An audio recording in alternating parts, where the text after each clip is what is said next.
So do we think it's a good time to go ahead and get started then? Sure, we could do that. All right. Can everyone hear me just fine? Yes. Great. So this is Jeff Burgess, and I wanted to thank everyone for joining us for our EMS Sustainability update.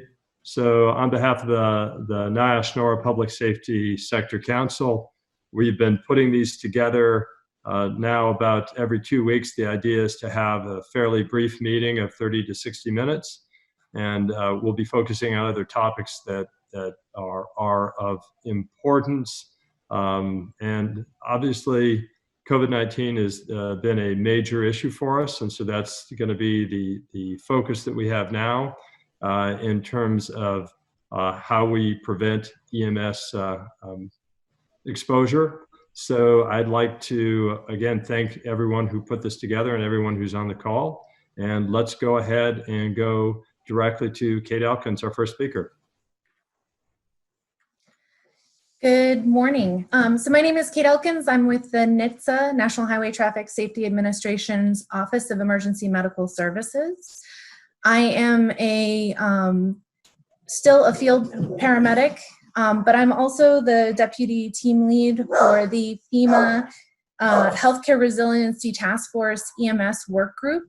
And we are working really hard, and I apologize for the dog. We are working really hard to make sure that we have the resources that you need posted on ems.gov from the task force, as well as distributed through our stakeholder groups. The field providers do most of the talking today, but I just wanted to let you know that we are aware of all of the challenges that everybody is facing with PPE as well as decontamination. And we just want to help with as many resources as we can to provide for you all in collaboration with our partners at NIOSH and CDC and other federal agencies. We just want to remind everybody that it's really important to know your people, know your equipment. There's a lot of variation in emergency medical services. There are multiple different regulations for the design of ambulances at this point. And so making sure that you are taking into account the equipment that your organization is using, the training and the access to equipment that your people have, and then developing a complete plan to make sure that you are keeping your providers and your department safe. So making sure that everybody is wearing the appropriate PPE during decontamination, that you have a plan for decontamination, that you're using reliable sources to pick the correct products to use for decontamination, so that we all can keep each other safe and make sure that we are providing the best service possible in an undesirable situation and a really tough situation for all of us. So we will be updating as often as possible as we get new resources from our federal partners. EMS.gov is getting updated 3 times a week. We are trying to make it a single source of reliable information from all of our federal partners.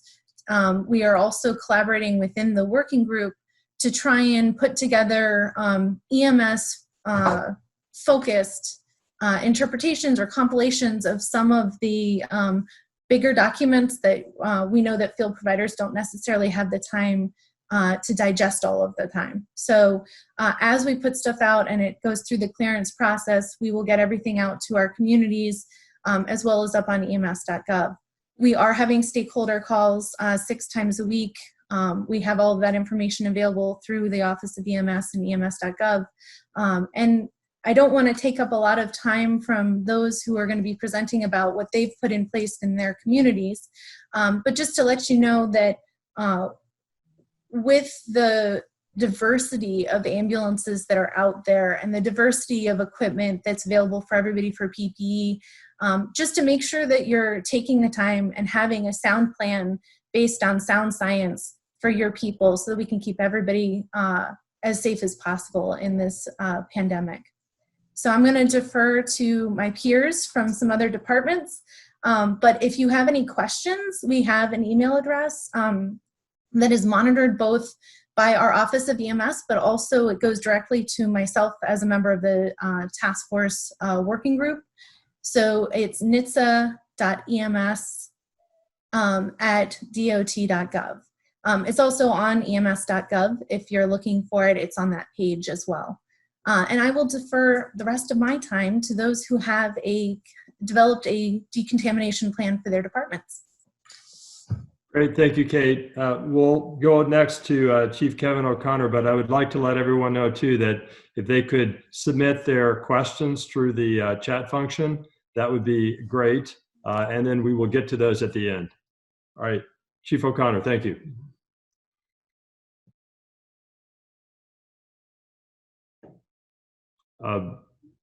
Yeah, Chief O'Connor, can you remove the mute on your system? There we go. There you go. Hi, my name is Kevin O'Connor. I'm the Fire Chief of the Columbus Division of Fire. I've been asked to discuss with everyone Columbus Fire EMS's response to COVID-19, specifically about how we are addressing protecting our EMTs and firefighters. While this presentation is going to be brief, I'm more than willing to share more details with anybody if they want to contact me or the Columbus Division of Fire directly afterwards. Next slide. So why Columbus? We're a city of over 875,000 residents, providing protection with 1,604 firefighter, EMT, and paramedics, providing an all ALS system, providing all aspects of EMS treatment and transport. We made a significant splash in the news nationally when the governor and mayor canceled one of the first spectator viewing programs at the Arnold Classic. For anyone who doesn't know, this is a premier fitness event that occurs the first weekend in March of every year, brings about 250,000 people to our community over 4 days. And we were called a baby by many people about overreacting. So if you go to the next slide. And then if you could hit next one more time. So when we look at it and we get it right, Dr. Amy Acton is the Ohio Department of Public Health Director, and her and Governor DeWine made a very foretelling comment at the beginning of this, and that's kind of been our guide from the very beginning. On the front end of a pandemic, you look a little bit like an alarmist. You look like a Chicken Little. The sky is falling. On the back end of the pandemic, you didn't do enough. Next slide. So that's what we were trying to prevent by not doing enough. So where did we get to and how did we get there? January 24th, Columbus Division of Fire set up an internal committee. We saw what was happening across the world. We set up an internal with our medical director or EMS section to start developing plans for how we would deal with COVID-19 if it came to Columbus. Back in February 20th of that, we established a screening process for our alarm office that began to ask questions in regards to, are you sick? Have you been around anybody that's been sick? Have you had any traveling to the areas of concern? On March 4th, the Arnold Classic was canceled. On the 10th of Ohio, the first COVID patient was established here in Ohio. And on the 11th, Columbus Division of Fire went into its first operational period and IAP. Rather ironically, on the 12th of March, just the second day, the first person confirmed in the city of Columbus with COVID-19 was one of our paramedics. That required us to immediately look at our plan. We already had that in place, and we were able to begin moving forward in that regard. Grab the next slide. As of today, there's been about 130 firefighters in Columbus that have either been placed in quarantine or been tested positive for the disease. Before we get into the specifics on prevention, I want to take everyone recognize that we have to remain realistic and develop plans for contact tracing, return to work processes. These are in place, but won't really be discussed here. Next slide. So first, in the pre-plan, we went back to our best practices. We'd raised a lot of these practices during the H1N1 and Ebola processes prior to COVID-19, and we had also recognized a call type called contagious emergency that we had in our system. This way, we didn't have to reinvent the wheel each time a new situation would occur. We were able to use the same protocols for COVID as we did for H1N1. And more importantly, our members were already comfortable with what this process would be and what the equipment we were going to use would be. Next slide. One of the things I can tell you is by creating this contagious emergency run type, we were able to track and predict based upon real-time data. We get both heat maps of the city, run volumes, we can see where they're occurring, and then we can make changes based on real data versus anecdotes. And I can tell you it has been a great asset since we began going into these operational periods. Next slide. So first thing that we looked at is it's basically a 5-step process. Is what we saw as the way to keep our members safe in regards to PPE and then in deconning. The first step was in pre-planning. We had all those in place. The second begins at the call screening. what we have is our alarm office. No matter what the run type comes in, they're required to follow this directive that you see here in front of you. Has the patient been exposed to anyone who's tested positive or been around anybody? Does the patient have a fever, cough, or shortness of breath? And it doesn't matter if the patient's calling in for a COVID symptom or they're calling in for something else. If you could hit the speaker there, there's a little example of what our alarm office is asking. Did it hit play?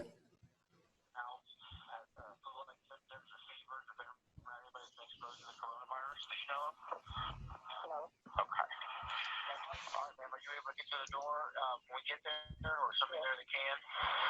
Yeah, my wife is. Okay. All right. We'll be there shortly. Thank you. You will.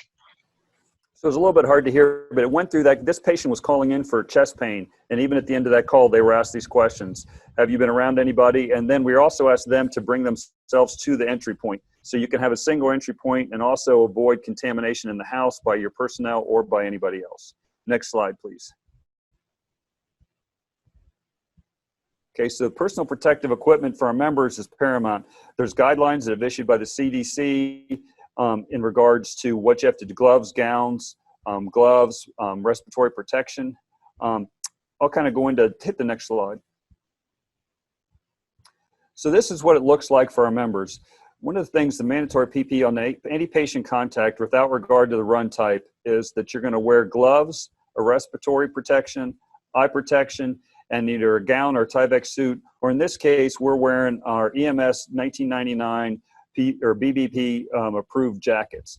So what you're doing is when you see this member here is almost everything that member is wearing is washable. It can be decontaminated at the station. The P100 masks have a cartridge that can be reutilized. It's not endless, but because there's no real dust aspiration here, the masks can continually be washed. The cartridges can be changed out if you do have a positive patient, but in most cases, they can just be reused even with a positive patient. The gloves, are the only thing that you're going to throw away. So we're on the scene. We're trying to keep our contacts to a minimum. We have that one person that'll arrive at the scene, or they'll approach the patient through that single point of entry. They'll go in gowned like this without regards to run type. So if you could hit next. The second step of our process is, so we've already screened them at the call taking. We've arrived on the scene with the personal protective equipment, but then we're doing something called a doorway interview, which I'm sure many of our agencies are doing. And what that is we're standing greater than 6 feet away from that person, and we're going to repeat those same questions. Do you have a fever or cough? Have you been around anyone who does? And have they traveled? Anything that indicates what's going on. And what you're trying to do is just get that better perspective on what your patient is. Now, the reality is no matter how the patient responds, we're going to hand them a mask, and that patient's going to put that mask on them. And with that one person coming in, what we're trying to do is limit the number of personnel that are actually exposed to that patient to the minimum. So while we may have anywhere from 2 to 6 people on the scene for that emergency, one person makes the initial contact, and then everyone else will come in as necessary. What that does is we can still provide the proper patient care, but we can also preserve our PPE in that regards. Now, like I said, we're fortunate. The Tyvek suits or the gowns we've been using very sparingly. Usually it's just that first point of contact. And then with the other equipment, we're able to wash that or anything like that. So transporting the patient. So you want to hit the next slide. So post-incident, you've already been on the run, you've treated that patient, and then we've got, this is part of our IAP and our cleaning plan for each type of equipment and what you can do with it. So our gloves and gown Tyveks, they're disposable after single use. If we have, you wore your EMS jacket, then that can be washed, and we have both washers and dryers in the engine houses. We also have a contract for a cleaning service that can be used if that's the case, depending on, or they can just be wiped down. It's really depending on how exposed they got, whether there was any type of blood or body fluid transfer or anything was aerosolized. The eye protection, we use a goggle. So that can be washed and disinfected or cleaned. And then you also see on here that says, or it can be air-clad in the back of the transport vehicle. If we have a positive patient or we have a patient with high susceptibility to the disease, we have a specific process I'll go over in a minute about cleaning the vehicles. But we use an aerosolized mister system that can decontaminate a vehicle in anywhere from about 15 to 30 minutes. But all of this equipment that we use can also be placed in the back of that vehicle to provide that same disinfection for it, and then we can put it back in service. The N95s masks can be reused unless they're grossly contaminated, clogged, or wet. But we're all 1,604 of our members have the P100 mask with cartridges. Now, we also are very fortunate here in Columbus. Battelle Memorial Institute is based out of Columbus. They were the ones that were the first ones to pioneer the ability to clean the N95 masks. And we have a site on about 20 miles outside the city that we can have the N95s cleaned. It's about a 2 or 3 day turnaround time. They're using a hydrogen peroxide system, and you get them back in 2 to 3 days, and you can use them up to 20 times. Fortunately, we have about 2,000 N95 masks in stock at this time. But because we're using the P100 mask, we haven't had to go into that level of stock yet. But if we do have a procedure in place, because we wanted every one of our members to have this IAP and policy in place. So there's no questions, whether it's 8 in the morning or it's 3 in the morning, any member knows exactly what is expected and what we can do, both for cleaning the equipment and the personnel. So next slide. So now the medics transported the patient to the hospital. We've identified that the patient, we need to clean the back of the vehicle. Well, because we're trying to minimize the use of the PPE, the aerosolized fluid is one of the things that has to be a part of the supply chain that we use in our aeroclave. Right now, we have about 240 gallons of that, and that's anticipated to be greater than about a 4-month supply for us, and we have more on order to replace that if that be the case. But what will happen is we still want to conserve it. So we created this flow chart. Did the patient, were they symptomatic to any type of COVID symptoms? If no, then it's just a normal decom process that you'd use after any EMS run. If the answer to that is yes, then we want to go even further. Did you have any body fluid present? Was there any aerosolized generated procedures? Was there a nebulizer used? Was the patient not masked? If not, then we can go right to the normal decom procedures. If yes, we're going to call SO4 as our safety officer. We take that vehicle to a specific location and aeroclave the vehicle for decontamination. And then we can also, at the same time as doing that, like I said, we can aeroclave all of the jackets, the masks, and the goggles. So next slide. This is our detailed plan, because we wanted everything to be in writing for our members. We didn't want anybody on any shift to have to make up something different. We wanted uniformity. We have a specific site identified in Columbus that any medic vehicle will drive to. That's what this detail is doing. But when they arrive there, they have to enter through a certain area. They park the vehicle in a specific area. The vehicle is then taken, and the safety officer oversees a deep cleaning using the aeroclave system. And then the members, there are showers on site. They are to take a shower, and they change out of their dirty uniforms, placed in a bag, and then they are put on new uniforms. This whole process to get a vehicle to arrive on this site, to the vehicle to be cleaned, the members to be cleaned, to be back in service, is taken on average between 30 and 45 minutes. Next page. So now we're on to that 4th and 5th step, is the routine cleaning at the station house. So when you talk about the decontamination, we really wanted to start at pre-planning. We wanted to prevent them from being contaminated. That's what hopefully we're doing with the call screening. We're providing that PPE before they arrive at the scene. They're doing that doorway interview.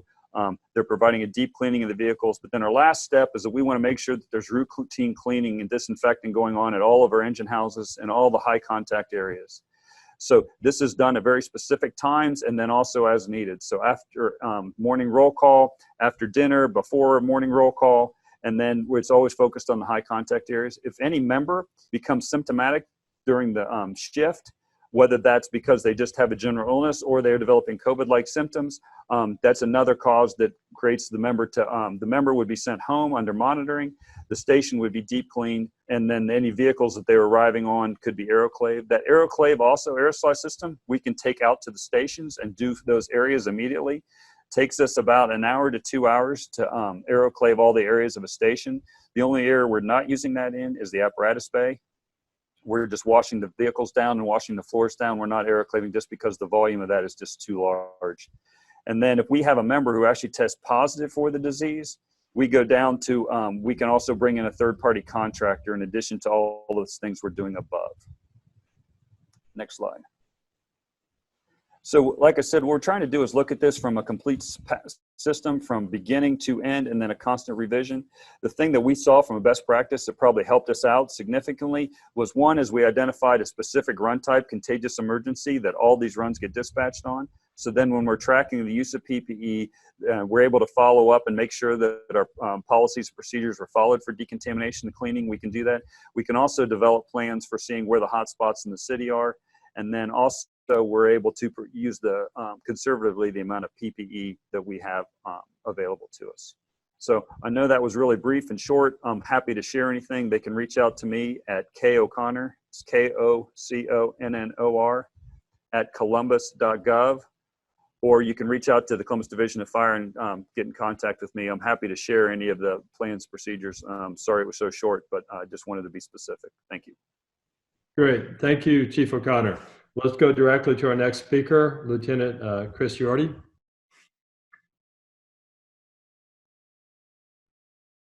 Shut the door.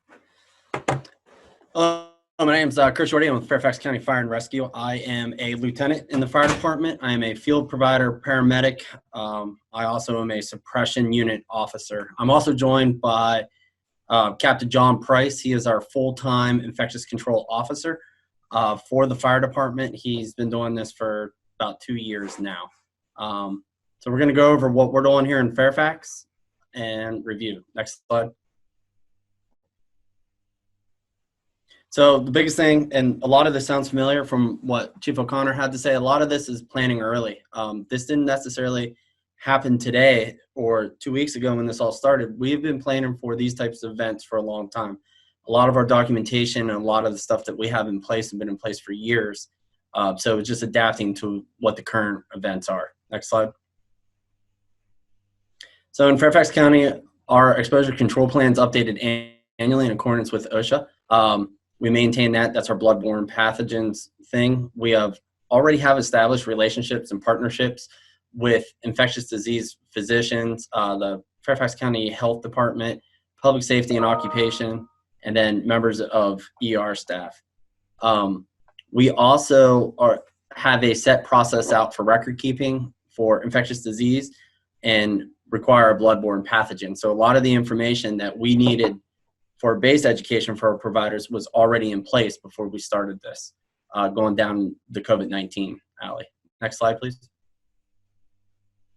And this slide here is just going to talk about that and review some of the stuff that we're doing or that are in our educational opportunities. Our work practices, our hand hygiene, sharps control, label and signing of like our biomedical waste, containment of that biomedical waste, maintenance of our equipment, of the cleaning procedures, and then the maintenance and cleaning procedures of our stations, fire stations, that is. Next slide, please.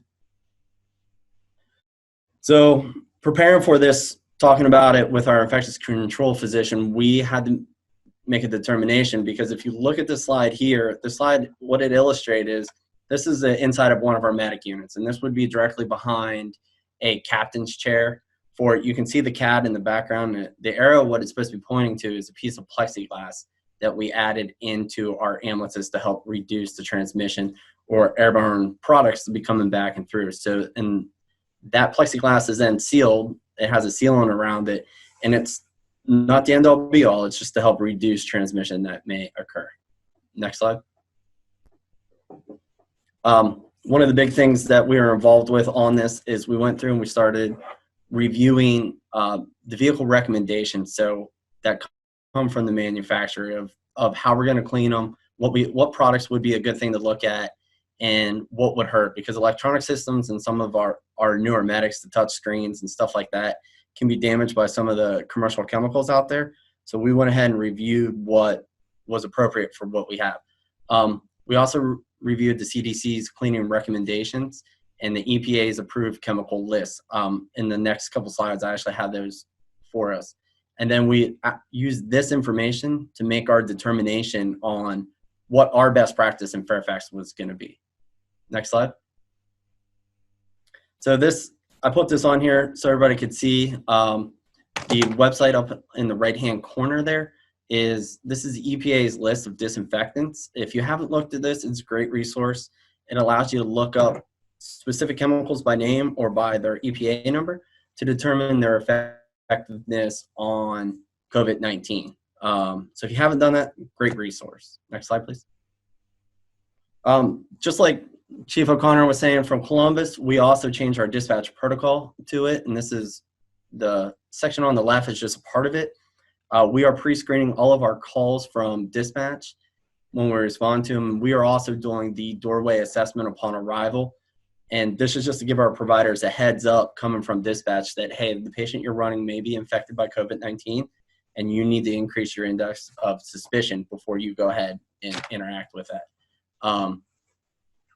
We're very similar to everything else that's out there: temperature, touch, chills, difficulty breathing, persistent cough, and any respiratory issues is our screening. Next slide. Our minimum PPE is an N95, gloves, a gown, a face shield, the medical face shield, the mask with it, and/or chemistry goggles. And then we can also still wear if we choose to wear safety glasses, our safety glasses would be worn only with the face shield. You can't wear the chemistry goggles. So that is our current PPE, and we may have to make changes due to the availability of the equipment that's out there.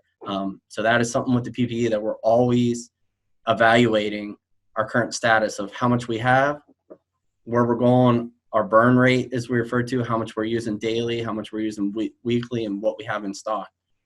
We may have to make some changes. For example, an N95 down the road, we may have to evaluate the use of P100 mask or cleaning the N95s. So next slide, please. On here, this is when we're talking about this goes through how we're going to actually interact with the patients, personnel outside. So our personnel that don't need to be engaged in patient care directly, if we have a positive screen, we are a fire-based system, so we send six people to every EMS call, no matter whether it's ALS or BLS. If we determine it to be a COVID-19, we're doing that recon or that door assessment also, and we're requiring the providers that don't need to be used right then to go ahead and stand back, maintain the social distancing or 6 feet or greater, so we do not use up our PPE. The initial care team that enters in will be wearing that full COVID-19 PPE, and that team will then also take it all the way through transport to the emergency room until they're finished with the call, no matter what unit, whether they're riding on our transport units or if they were riding on one of our suppression pieces that first respond. Whoever makes initial contact sees that all the way through until delivery to ER. Person utilized to drive our EMS unit to the hospital does not enter the hot zone or enters the area where that patient may be affected. And we do this because we're trying to use the clean cab model that we've used for fire suppression also, is we want to keep the cab of our medic unit or the driver's compartment clean. It's a very difficult area for us to clean, cloth seats or stuff like that. So our idea is to keep our providers clean. We are all firefighters, EMTs, or paramedics in the county. So it allows us that we have that ability to move around what you're doing. And then I get into that clean cab initiative that we're doing. Also, when the driver gets in, they're going to go ahead and turn the HVAC system on in the unit, pressurizing the cab. They're going to use the patient compartment exhaust fan. Some of the medics out there on the market I know have shared HVAC systems. If you have that, we do not recommend using it in that place. And then the other thing, which is a little more difficult at times, is explaining to the family and friends that they're not going to be able to ride to the hospital with our unit, that they're going to need to find their own transportation to a hospital. Next slide. Post-incident actions is big for us. This is the gateway into our tracking system. So we document all who arrive on scene. This is the CDC recommendation. So we have a form that we fill out at our fire department, and we document every provider, whether they were standing outside by the rig 10 feet away or they were the initial person inside. That is a documented thing. Electronic care reports, record for the fire and rescue screening result. So on our care reports, we're also tracking what PPE was used. So that allows us to evaluate the risk to our providers. And it also allows us to track how much equipment we're using on each call. And then we're able to pull that out of our EMS system. We also use a fire reporting system, and then we double that information. We place it in our fire reporting system. And then we have a consultation with the safety officer we have 3 full-time dedicated safety officers here, and they will help you guide through the cleaning of your of the medic or the apparatus that you're riding that time, and they'll also help guide through the required documentation. Next slide. This is one of our things that came out. It's one of our best practices for cleaning that we developed, and we developed this using, like I said before, the CDC guidelines. and then the EPA guidelines on this. What we're using, we selected bleach. Bleach was huge for us because of availability versus some of the commercial chemicals that are out there, but we're always evaluating, always changing where we're at with that. And you can read through this. I have this available if anyone would like this information. We can get that out. Next slide. My contact information, if anybody has questions or concerns about anything, more welcome to send me an email. Happy to answer, and if I can't, I'll get you the right answer. Thank you. Thank you, Lieutenant Yordi. So let's go directly to our next speaker, Ed Fisher.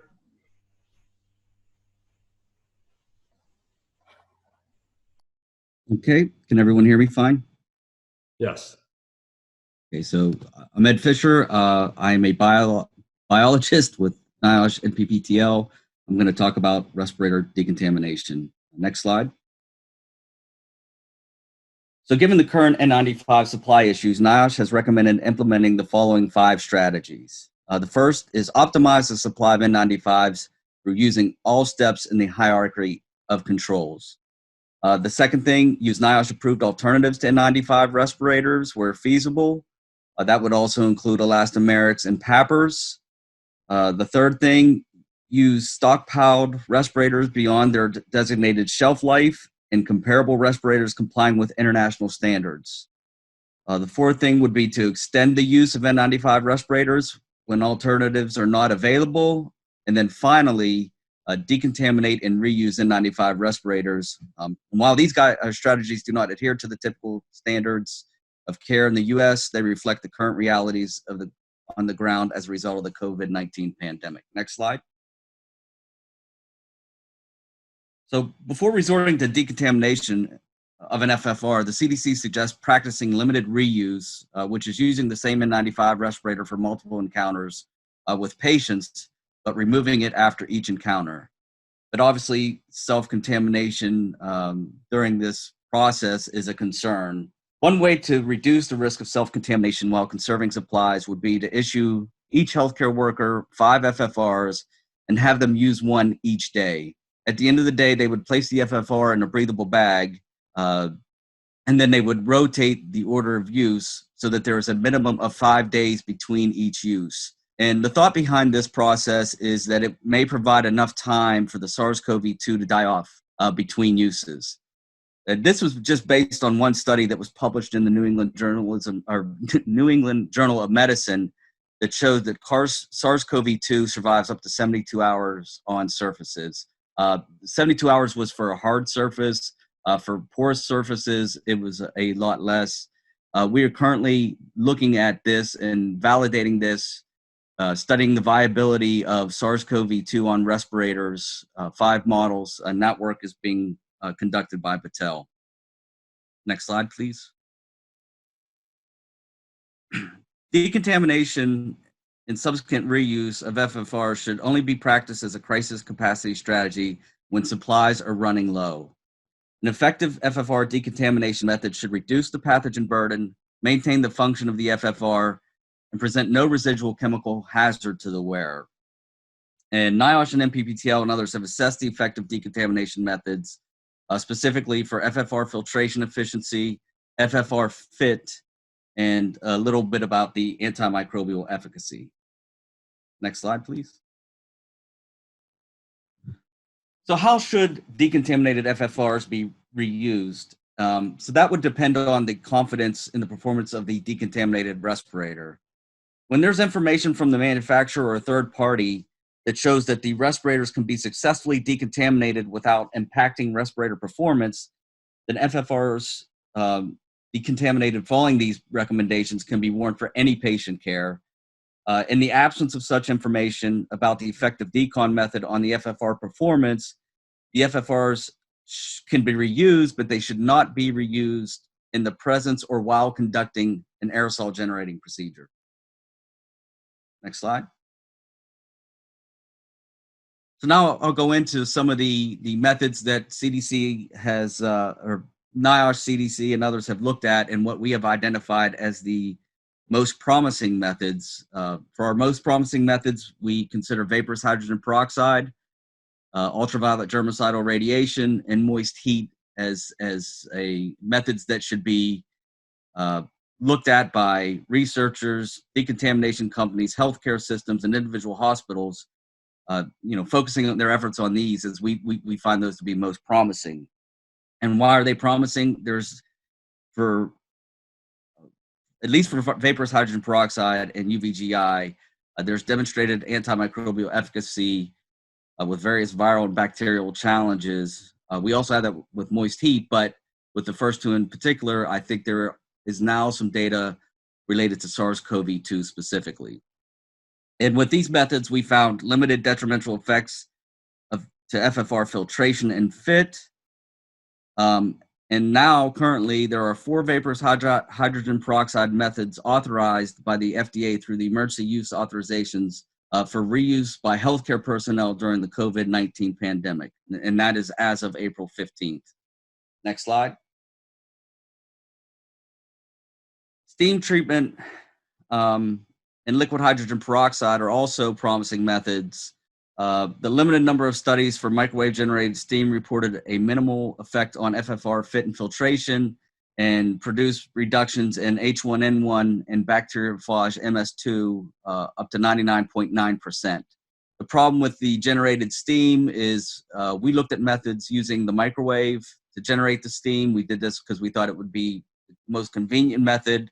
The problem with that is we don't know, what the result or the impact of various powers of microwaves and the different volumes of the microwaves would have on the decontamination method.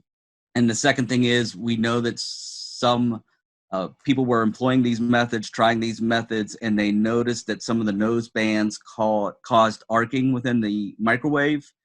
When we did our studies, we did not notice any arcing, but there have been reports of that happening. And the issue with hydrogen peroxide, we only studied the effect of filtration. It seemed to be compatible with the electret filter media that's typical of N95 respirators, but we didn't look at fit. Next slide. And so here, this brings us to the methods that should not be used for FFR decontamination because they harm the performance or maybe present health concerns. Isopropyl alcohol, we know that knocks off the electret charge of the filtering medium. We found the same thing with soap. With higher concentration of soap, it reduced the charge of the electret filtering medium. The dry microwave radiation, that caused some of the masks to spark and also to burn. Bleach, I know others are considering bleach, and it seems like that's being reported right now that some people are investigating that. But we had some concerns with the residual odors on the masks. We looked at disinfecting wipes, and that caused some issues with filtration performance of the respirator. And then autoclave and dry heat, again, similar to bleach, I'm seeing some new studies now where people are investigating using autoclave and dry heat as a potential method. But when we conducted these studies in preparation for the pandemic influenza, starting back in 2006, we noted some issues with the effect on the FFR filtration and performance when we use these methods. Ethylene oxide is not recommended as a crisis strategy as it may be harmful to the wearer, but that is currently being reevaluated. This is being considered among various federal organizations based on some new data. Next slide. So in conclusion, there are other strategies that should be considered before resorting to FFR decontamination. We have that on our website: conventional capacity strategies, contingency capacity strategies, such as extended use. Those things should be considered well before FFR decontamination. There's no one-size-fits-all solution for FFR decontamination. It has to inactivate the pathogens while maintaining filtration and fit of the FFR.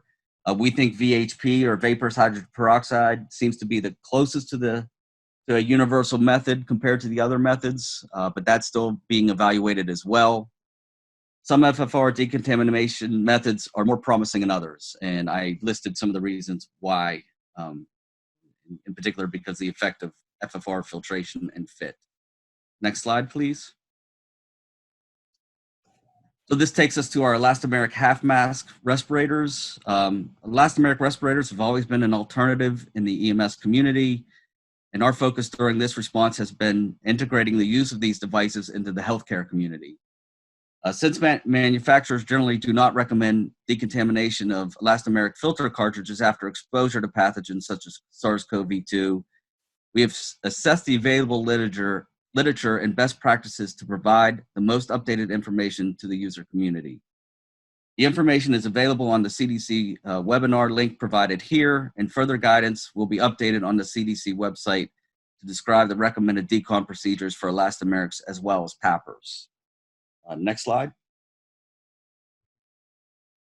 And here, this is the CDC resources for further guidance. We have our strategies for optimizing the supply of N95 respirators, which I spoke a little bit about. Decontaminating, filtering face piece respirators. The use of elastomeric respirators. Again, the webinar is available and the guidance on that is coming soon. And then finally, the use of PAPRs, that guidance is also coming soon. All right. Thank you very much, Ed. Let's go to our next speakers, Jeff Stahl and Christina Baxter. Thank you. I'm going to be speaking on behalf of the Interagency Board for Emergency Preparedness and Response. This is an organization that's existed now for several decades and specifically includes a collection of federal, state, local agencies, along with certain subject matter experts such as myself and Dr. Christina Baxter from Emergency Response Tips. So what I'll be speaking about are some of the information products that we've put out from this group. This group historically has put out information rapidly to industry, first responders of all types, including EMS, law enforcement, fire service, primarily for emerging issues such as Ebola previously and fentanyl. For today, we'll be speaking about some quick and detailed reaction guides, particularly aimed at first responders, including EMS. So if I could go to the next slide, I'll give an example of one of the first ones. So we have a quick reaction guide that we put out actually several weeks ago. This is a one-page document.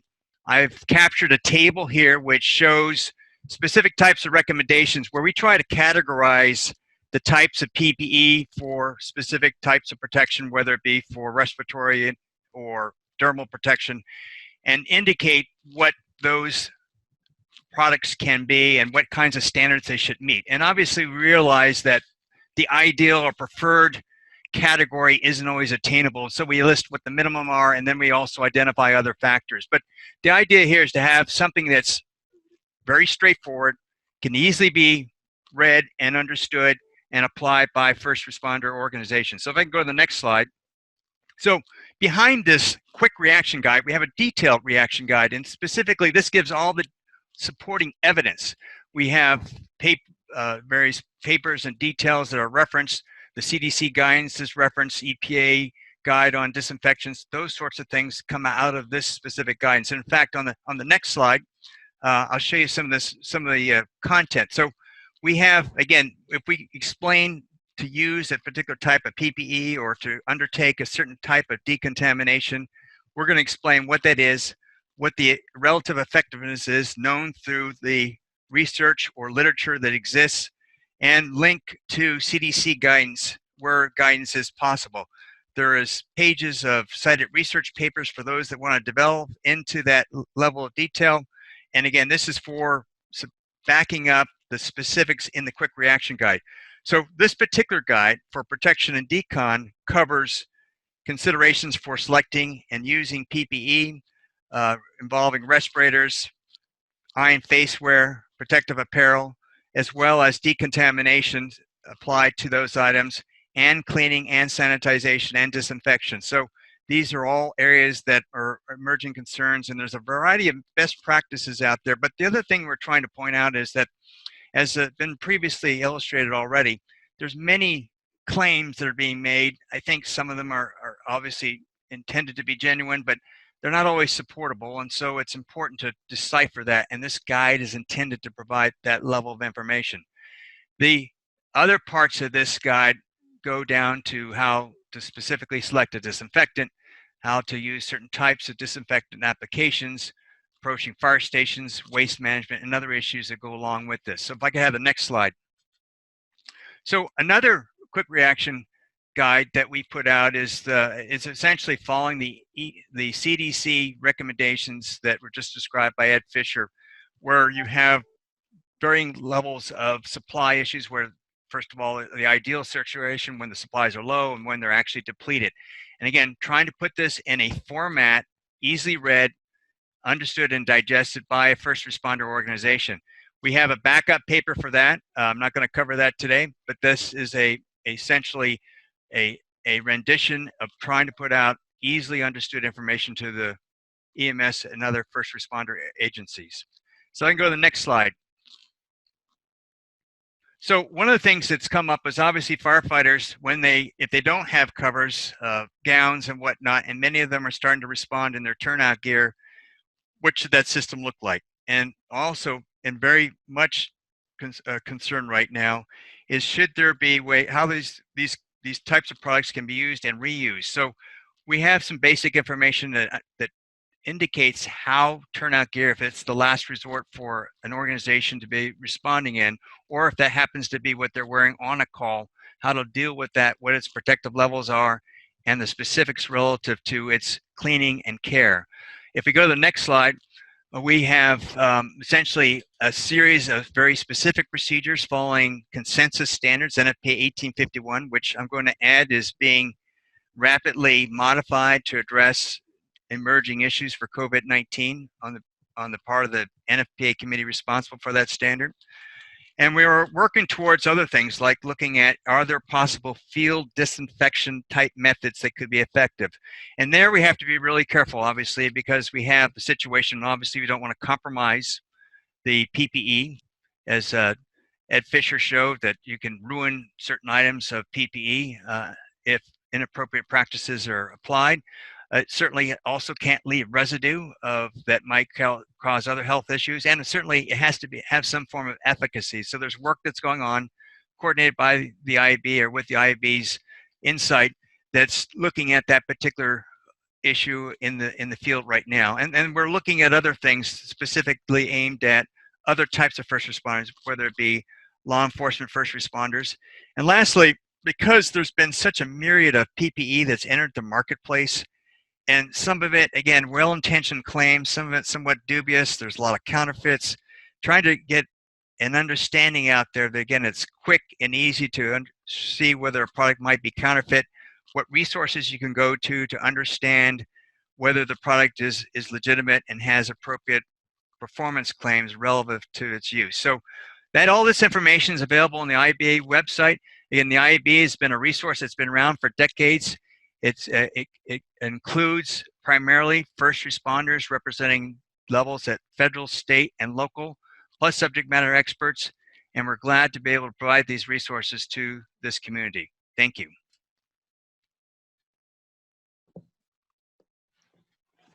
All right, thank you, Jeff. We're going to have Dr. Carol Brown going to facilitate some of the questions that you submitted.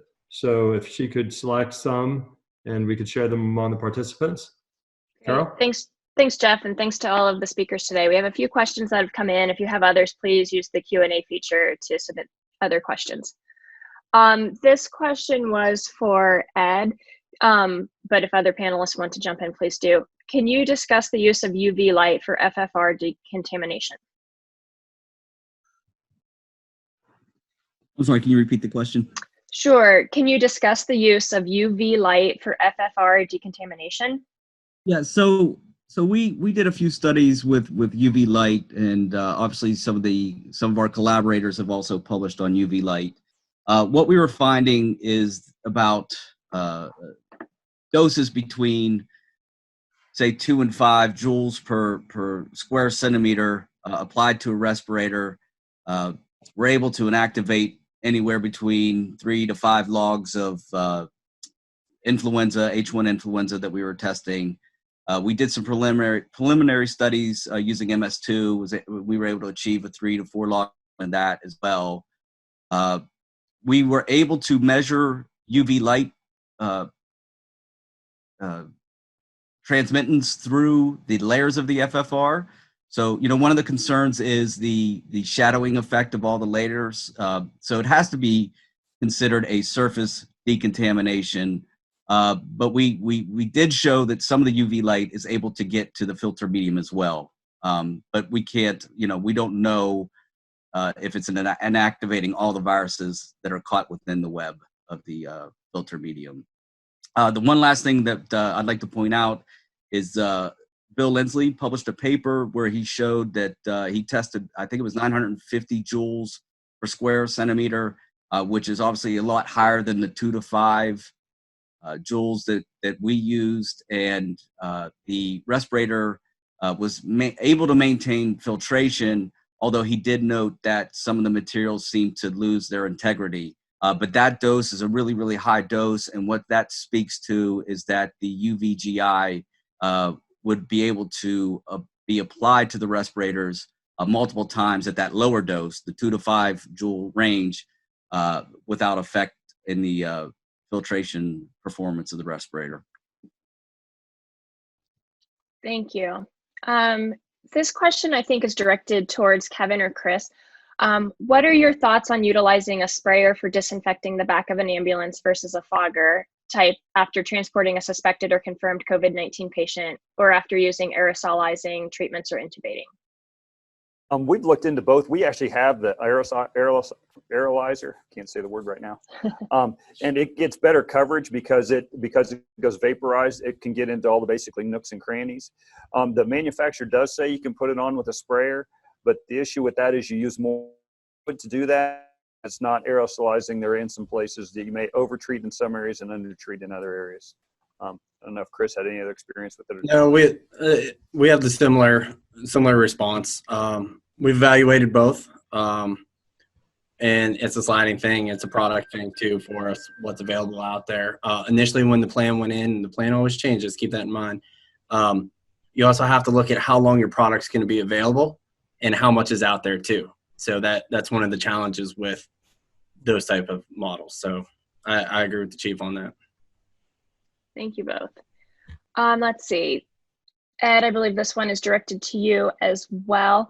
In Washington State, our Workers' Comp Safety and Research Division has recommended 7 days between use. Is the data supporting 5 days solid evidence or best guess on virus viability? That's a best guess. And again, that was only based on that one paper that was published in the New England Journal of Medicine. Again, we are investigating that right now. The more time, the better, because respirators can be co-contaminated as well. We felt confident in saying the 5 days based on that information that was published, and the fact that FFR reuse in general, even if you're doing it during the day, we would say put your masks into a breathable bag before reusing. So, that may only be stored for a couple of hours between uses. So the point of the recommendation was to try to put a time, a time span in between uses to reduce the pathogen burden. But yeah, that's something that we're following up with to try to get more concrete evidence on. Great, thanks. I think we'll do one more question. First, a couple of people have asked about the availability of slides and recordings. So this has been being recorded in slides, and the recording will be available after the fact. And the contact information for all of the speakers today was on the agenda that was distributed. Our last question, I think, is broadly for everybody. How can academic institutions best support the EMS community at this time? Is that research on specific issues, training, education, other needs?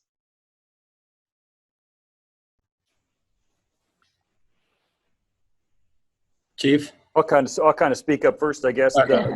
The biggest place the educational institutes can help us is in regards to testing of our personnel, from antibody tests to direct testing. It's all about best practices. I think Chris and I are both talking about the same thing, is that the plan keeps changing because we're trying to make sure we're ahead of both the resource supplies we have and what options are available and how this disease may progress. So anything they can do in regards to testing, that's where we need it right now.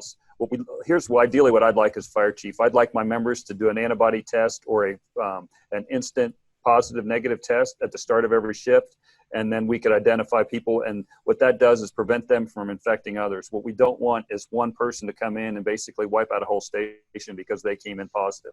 So that's kind of where we need the help. I think one of the other areas that, and for support and training and that type of stuff, is, believe it or not, just the basic education to the providers out there of disease processes and how the diseases occur.